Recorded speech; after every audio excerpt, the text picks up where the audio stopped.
Okay, so today I wanted to talk a little bit about Catherine and Nick's painting.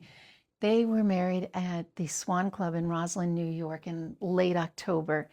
And I just finished up the painting for them here in my studio. When I'm painting live at a wedding or an event, I'll use acrylic paints. And the acrylic paints are a water-based medium paint. What's wonderful about them is they dry quickly, easy to transport, easy to clean up.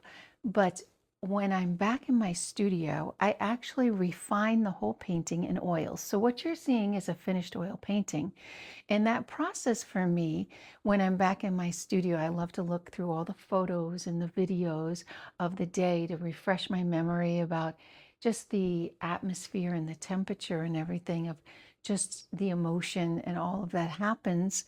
But what I'm looking for are ways that I can refine the painting that I can't normally get when I'm working in acrylics because of the way the acrylic paints dry so quickly, but I can get this with my oil techniques.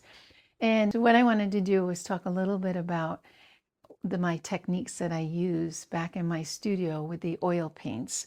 And oftentimes what I'll do is I'll start with the sky and I'll work my way from the sky to the distant trees and then mid-ground. And then as I work my way to the foreground. And the edges that I create for the distant trees, I will actually paint some of the sky color right into the trees with my oil paints.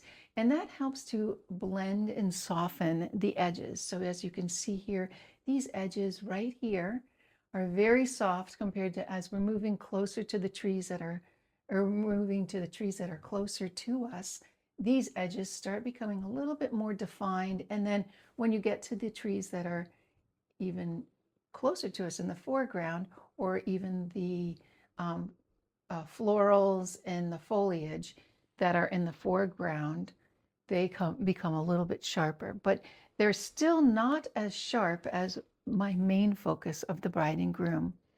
And so this is a nice way to kind of play with the oil paints and to bring attention to some areas and then soften some other areas.